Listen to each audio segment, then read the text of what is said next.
शन्नो मित्रः शं वरुणः शन्नो भवत्वर्यमा शन्न इन्द्रो बृहस्पतिः शन्नो विष्णुरुक्रमः ॐ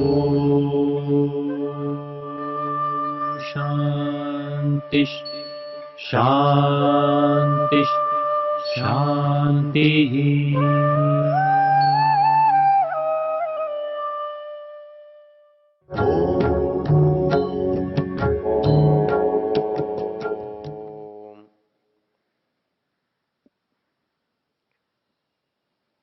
मंत्र है न तस्य प्रतिमा अस्ति यस्य नाम महद्यश। दो बातें हैं। तस्य प्रतिमा न अस्ति, उसके बराबर कोई नहीं है, उस जैसा कोई नहीं है। उसकी जो सीमा है उस जैसे उतनी सीमा किसी की नहीं है। और उसको हम जानते हैं उसके कर्मों के से, उसके यश से। तो किसी चीज का नाम हमें अवश्य पता होना चाहिए जब हम किसी से व्यवहार करते हो या जानना चाहते हैं। इसलिए परमेश्वर को प्राप्त करने के लिए या परमेश्वर के पास जाने के लिए जो रास्ता बनाया गया है उस रास्ते का नाम है स्तुति, प्रार्थना और उपासना।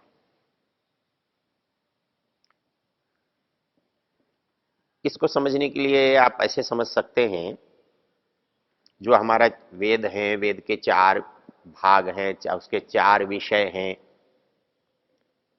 ऋग्वेद को हम ज्ञान का विषय कहते हैं, यजुर्वेद को कर्म कहते हैं, सामवेद को उपासना कहते हैं, अथर्ववेद का विषय हम विज्ञान कहते हैं। इसलिए शास्त्रीय भाषा में ज्ञान कांड, कर्म कांड, उपासना कांड, विज्ञान कांड ऐसे पुकारते हैं। ये अलग अलग नहीं है, ये विकल्प नहीं है, ये एक के बिना दूसरा नहीं रह सकता है। एक के बिना दूसरे का अस्तित्व तो ही नहीं बन सकता, उपस्थिति नहीं बन सकती, और इनके क्रम को भी आप नहीं बदल सकते। ऋग्वेद पहले स्थान पर होगा, यजुर्वेद दूसरे स्थान पर होगा, सामवेद तीसरे स्थान पर होगा और अथर्ववेद चौथे स्थान पर होगा। क्यों? क्योंकि दुनिया में प्रारंभ जो है वो ज्ञान से है। ज्ञान के आधार पर ही कर्म होता है और कर्म से ही परिणाम आता है। तो आप उसे ज्ञान कांड, कर्म कांड, उपासना कांड कह लीजिए या उसे ज्ञान कर्म उपासना कह लीजिए। यदि इसी को हम देखें तो ज्ञान कर्म उपासना, इसका एक नाम स्तुति, प्रार्थना और उपासना। तो ज्ञान क्या है? स्तुति। कर्म क्या है? प्रार्थना। और हमारे पास उपासना क्या है? परिणाम। तो ज्ञान कर्म उपासना, ये जो तीनों चीजें हैं ये एक ही क्रम से चलती हैं। इनको आप बदल नहीं सकते, एक के स्थान पर या आगे पीछे भी नहीं कर सकते। तो ईश्वर को प्राप्त करने के लिए, ईश्वर के पास जाने के लिए जो रास्ता है, जो मार्ग है, जो क्रम है, वो भी यही है। पहले स्तुति, फिर प्रार्थना और फिर उपासना। अर्थात ईश्वर की आप पहले उपासना नहीं कर सकते। यदि ये कोई कहता है कि मैं ईश्वर की उपासना करता हूं और बिना प्रार्थना या बिना स्तुति के, तो संभव नहीं होगा। स्तुति के बिना प्रार्थना भी संभव नहीं है। तो ये क्रम है स्तुति, प्रार्थना, उपासना। इसकी क्या विशेषता है? इसकी विशेषता यह है कि हम जब भी कहीं स्तुति करते हैं किसी की भी, चाहे मनुष्य की करते हों, चाहे देवता की करते हों, परमेश्वर की करते हों, किसी महापुरुष की करते हों, तो हम देख सकते हैं कि स्तुति में होता क्या है। किसी भी स्तोत्र को आप उठाकर देख सकते हैं, हनुमान चालीसा देख सकते हैं, देवी स्तोत्र देख सकते हैं, श्री कृष्ण स्तोत्र देख सकते हैं, राम का स्तोत्र देख सकते हैं। तो सारे स्तोत्रों में क्या होता है? उसका परिचय होता है, उसके गुण होते हैं, उसके कर्म होते हैं, उसका स्वभाव होता है। तो ये जो गुण कर्म स्वभाव बताया गया है उसको हम स्तोत्र कहते हैं। तो अर्थात जिसमें स्तुति की गई है उसको स्तोत्र कहते हैं। तो स्तुति क्या हुई उसके बारे में जानना, उससे कुछ जो हम वो योग्यता उसकी है देने की, पाने की, उसको पहचानना, उसके लिए कहना। तो एक अर्थ इसका यह बना कि स्तुति का अर्थ होता है परिचय, या स्तुति का अर्थ होता है ज्ञान। वहां ज्ञान कर्म उपासना में ज्ञान पहले है, और यहां स्तुति प्रार्थना उपासना में स्तुति पहले है। तो ये जो प्रार्थना और उपासना है ये कब होगी? जब पहले हमें स्तुति मालूम हो, हमने पहले स्तुति की हो। तो स्तुति का अर्थ सीधा सा यदि संक्षेप में समझने की दृष्टि से लिया जाए तो इसका अर्थ होगा परिचय। अर्थात किसी भी स्तोत्र में उस देवता का परिचय होता है।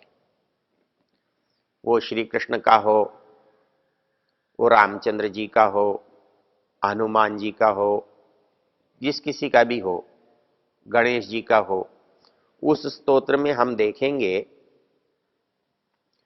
कि उस देवता का उसमें परिचय है।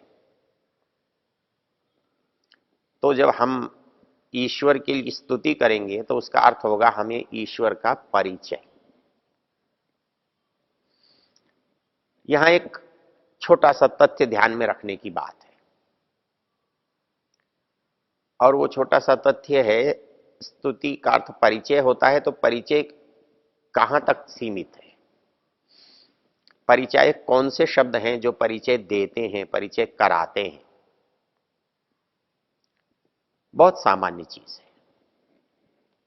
किसी भी व्यक्ति से पूछो जी आपका परिचय पत्र है, तो कहता है दिखाइए क्या है उसमें। तो किसी भी परिचय पत्र में क्या होता है आप उसको निकाल कर देख लो। उसका चित्र लगा होगा, उस पर उसका नाम लिखा होगा, उसका पता लिखा होगा, उसका कोई काम लिखा होगा। आप वैसे बड़ा परिचय चाहेंगे तो फिर आपको जीवन चरित्र लिखना पड़ेगा, पढ़ना पड़ेगा। लेकिन संक्षेप में जब बात करेंगे तो 3 बातें आपको परिचय के लिए पर्याप्त है। अर्थात आप जिस वस्तु से परिचित होना चाहते हैं उसका नाम क्या है, आप जिस वस्तु से परिचित होना चाहते हैं उसका स्थान क्या है। आप स्थान कहते हैं, धाम स्थान को कहते हैं। और तीसरी चीज है, जिस वस्तु से आप परिचित होना चाहते हैं उसका कार्य, काम क्या है। अर्थात एक वस्तु से परिचित होने के लिए तीन बातों की आवश्यकता है। उसका नाम है, धाम है, काम है। अर्थात उसका नाम क्या है यदि आप जानते हैं तो आप उससे परिचित हैं। वो वस्तु, वो व्यक्ति कहाँ है, कहाँ पाई जाती है, कहाँ मिलती है, कहाँ रहती है, तो आपको पता लग जाएगा कि आप उसके परिचित हैं। आप ये जानते हैं कि वो कहाँ क्या काम करता है तो आप उसके परिचित हैं। आपसे कहते हैं कि आप देवदत्त को जानते हैं, बोले हाँ जी जानता हूं। क्या कैसे जानते हैं? कि वो उस गली में रहता है। मैं देवदत्त को जानता हूं, कैसे जानता हूं? कि वो मेरे साथ दफ्तर में काम करता है। मैं देवदत्त को जानता हूं क्योंकि इस नाम का आदमी मैंने देखा है, मेरे पास रहता है। अर्थात किसी को जानने के लिए, किसी से परिचित होने के लिए, किसी की स्तुति करने के लिए मुझे तीन बातों की आवश्यकता होती है। अर्थात मैं उसका नाम जानता हूं, मैं उसका स्थान जानता हूं और उसके काम से, व्यवहार से परिचित हूं, वो क्या करता है। यदि तीन बातें किसी के विषय में मुझे पता हैं तो सामान्य रूप से मैं कह सकता हूं कि मैं उस व्यक्ति या वस्तु से परिचित हूं। मैं उस व्यक्ति का नाम जानता हूं, मैं उस व्यक्ति के स्थान को, रहने को, स्थान को जानता हूं और मैं उस व्यक्ति का जो कार्य है जिसको वो संपन्न करता है, उसकी जो योग्यता है, उससे परिचित हूं। तो इसी तरह से यदि हम चाहते हैं कि हम ईश्वर से परिचित हों, ईश्वर के बारे में हमको कुछ जानकारी हो, तो ये तीन बातें हमें उसके बारे में भी जाननी होंगी। उसका नाम क्या है, वो रहता कहाँ है और करता क्या है। नाम की चर्चा हमने पीछे की है। हमने देखा है कि उसके वैसे तो हजारों नाम हैं, असंख्य नाम हैं, उसके गुण कर्म स्वभाव अनंत हैं, इसलिए उन विशेषताओं को बताने वाले शब्द भी बहुत हैं और वो सारे शब्द उसके नाम के रूप में काम आ सकते हैं, आते हैं। इसलिए नाम की दृष्टि से हम उससे परिचित हैं और ये भी जानते हैं कि उसके अनेक नामों में से एक नाम जो है वो मुख्य है और उसको हमने देखा है। ओम यह परमेश्वर का मुख्य निज नाम है। तो हम परमेश्वर की जो स्तुति है, परिचय है, उसको करने की तीन बातें, उस परिचय को पूरा करने वाली तीन बातों में से एक बात है नाम। हमने उसे जाना। अब दूसरा प्रश्न उठता है, उसका धाम या स्थान कहां है। धाम स्थान को कहते हैं, उसके निवास का क्षेत्र है उसको कहते हैं। अब प्रश्न है कि वो रहता कहां है। यदि स्थान विशेष में रहता है तो हम उसको उस तरह से जान सकते हैं, जैसे कहते हैं कि विष्णु जी कहाँ रहते हैं, वैकुंठ में रहते हैं। शिव जी कहाँ रहते हैं, हिमालय में रहते हैं। ब्रह्मा जी कहाँ रहते हैं, क्षीर सागर में रहते हैं। तो हर देवता का स्थान है। तो जो ये देव है, जिसको हम परम देव कहते हैं, महादेव कहते हैं, ईश्वर कहते हैं, इसका भी स्थान होना चाहिए।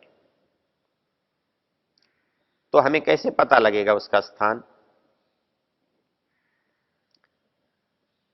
उसका स्थान जो है, उसकी उपस्थिति है, उसका जानने का एक ही प्रकार है, एक ही तरीका है, जिसको हमने पिछले दिनों कहा था, यतो व्रतानि पस्पश। जहां से उसकी पहचान दिखाई दे रही है, झांक रही है। और वो पहचान क्या थी? उसके नियम, उसकी व्यवस्था, उसके काम। वो बता रहे हैं कि वो यहां है। वो वहां है क्या पता, जो काम कर रहा है उससे पता लगता है कि वो यही है, क्योंकि एक नियम है। काम हो रहा है तो निश्चित रूप से करने वाला वहां होगा। कर्ता के बिना क्रिया नहीं होती। यदि कहीं कार्य हो रहा है तो निश्चित रूप से उसका कर्ता भी वहां पर है। तो उस कार्य से हम उस कर्ता को जानते हैं। हम यदि ये मान लें कि वो किसी स्थान विशेष में रहता है, तो उसकी क्रिया भी सीमित हो जाएगी, उसकी शक्ति, उसका ज्ञान भी सीमित हो जाएगा। लेकिन देखने से, अनुभव करने से हमें पता क्या लग रहा है? अनुभव करने से यह पता लग रहा है कि उसकी क्रियाएं सर्वत्र व्यापक हैं, सर्वत्र होती हुई दिखाई दे रही हैं, बता रहा है। तो वो ये जो पहचान है, ये जो कार्य है, वो जहां जहां हो रहा है, वहां वहां उसकी उपस्थिति है, वही उसका निवास है। तो उसका निवास कहां हुआ? जहां जहां पर क्रिया है, जहां जहां पर उसकी व्यवस्था है, जहां जहां उसके नियम दिखाई दे रहे हैं, उन सब स्थानों पर उसकी उपस्थिति है, उसका निवास है। तो हमें कैसे पता लगा? उसकी क्रियाओं से। अर्थात कहीं पर भी जहां क्रिया नहीं है, वहां उपस्थित नहीं होगा। तो इस दृष्टि से परमेश्वर के परिचय के लिए पहली चीज है स्तुति। और स्तुति के तीन भाग हैं, नाम, धाम और काम। ओ